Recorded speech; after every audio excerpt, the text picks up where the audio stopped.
We are at a pivotal time, navigating a world that is increasingly filled with peril.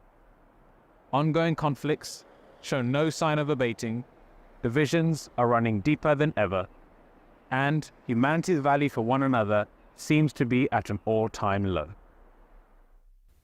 It is at this time that the Peace Symposium hosted by the Ahmadiyya Muslim community serves as a critical platform for hope, understanding, and collaborating towards a future of harmony and peace. This symposium is a beacon of hope, a call to come together. At the heart of these events are the inspirational guidance of Hazrat Mirza Masroor Ahmad, may Allah be his helper, the fifth caliph of the Ahmadiyya Muslim community, who for the past 20 years has spoken of the vital importance of justice, peace, and respect among communities worldwide. Selama lebih dari 2 dekade, saya telah mendesak para pemerintah, politisi, dan semua kalangan supaya mereka menjalankan peran mereka dalam memastikan adanya timbal balik sosial di dalam lingkup masyarakat kita, dan lebih luas lagi adanya perdamaian serta keharmonisan dunia. Saya telah menyatakan pandangan saya tentang bagaimana kita dapat mengakhiri segala bentuk peperangan, baik konflik yang dilakukan atas nama agama atau yang bersifat geopolitik. Saya tidak hanya menyampaikan tentang kebutuhan mendesak untuk mengakhiri perang antar negara, tetapi juga untuk mengatasi segenap kegelisahan yang dirasakan oleh masyarakat setempat dan mengupayakan perdamaian di negara-negara yang di dalamnya terjadi perang saudara atau perselisihan internal. Tentu saja, sejarah mengajarkan kita bahwa konflik dalam negeri dapat berkembang menjadi perang regional yang seringkali dipicu oleh adanya campur tangan dan pengaruh kekuatan eksternal serta memicu ketidakstabilan dan perpecahan di negara lain semata demi memenuhi kepentingan mereka. Dalam beberapa dekade terakhir, kita telah menyaksikan dampak mengerikan dari campur tangan tersebut di negara-negara seperti Kuwait, Irak, Suriah, dan Sudan. Yang terpenting lagi, saya telah berulang kali memperingatkan bahwa kebijakan-kebijakan negara-negara besar yang tidak adil dan adanya sistem-sistem politik, hukum, dan ekonomi yang tidak adil yang terjadi di sebagian besar negara di dunia tengah memicu gelombang kesenjangan sosial yang terus meningkat, yang pada gilirannya memicu terjadinya ketidakstabilan dan ketidakamanan global. Selama bertahun-tahun, para politisi, intelektual, dan berbagai kalangan masyarakat senantiasa sepakat dengan pernyataan saya bahwa kita harus berjuang demi perdamaian. Namun, banyak juga yang mengutarakan pendapatnya, baik secara langsung maupun tidak langsung, bahwa saya salah jika meyakini bahwa konflik yang ada dapat meningkat menjadi perang global dan bahkan memicu penggunaan senjata nuklir. Banyak pihak menilai bahwa ini adalah sikap yang terlalu pesimistis.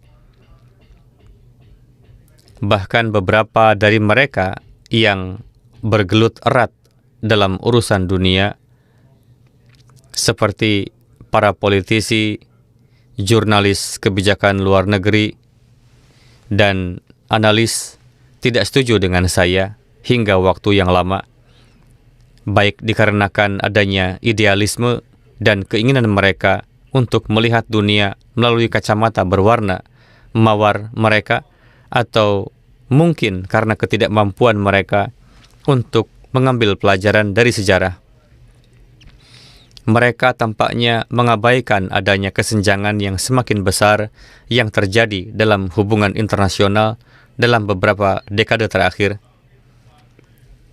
Mungkin mereka hanya tidak ingin menerima kenyataan yang ada di hadapan mereka, seperti kata pepatah, ketidaktahuan adalah kebahagiaan.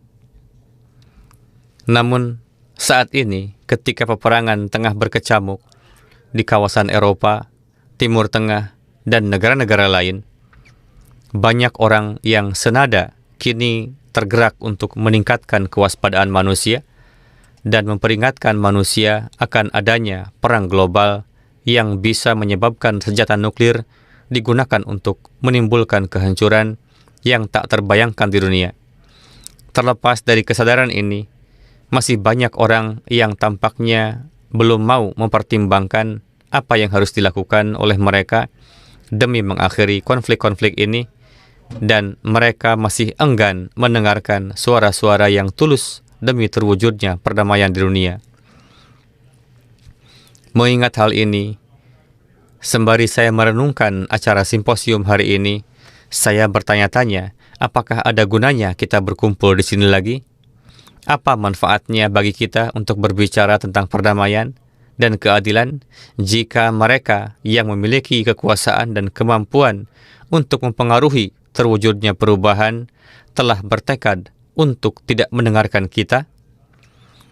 Faktanya adalah lembaga-lembaga yang pada awalnya didirikan dengan tujuan utama menjaga perdamaian dan keamanan dunia kini berubah menjadi semakin tidak relevan. Sebagai contoh, PBB telah menjadi sebuah badan yang lemah dan hampir tidak berdaya karena hanya segelintir negara yang dominanlah yang menjadi pemegang seluruh kekuasaan dan mereka dengan mudah mengesampingkan pandangan mayoritas. Alih-alih memutuskan setiap perkara berdasarkan fakta dan kemanfaatannya, negara-negara justru membentuk aliansi dan memberikan suara berdasarkan kepentingan mereka masing-masing.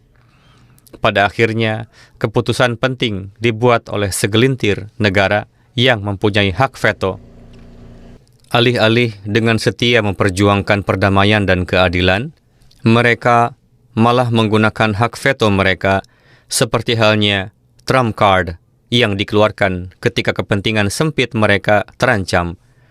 Terlepas dari apakah keputusan mereka justru akan menghancurkan perdamaian dan kemakmuran negara lain dan menyebabkan kematian banyak orang dan kebinasaan rakyat yang tidak bersalah.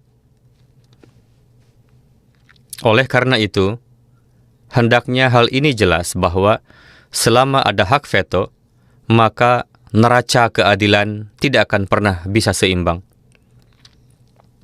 Meskipun demikian, terlepas dari keraguan-keraguan ini, saya menyadari bahwa saya harus menggunakan kesempatan ini untuk berbicara, karena Islam mengajarkan umat Islam untuk tidak pernah goyah dalam upaya mencapai perdamaian.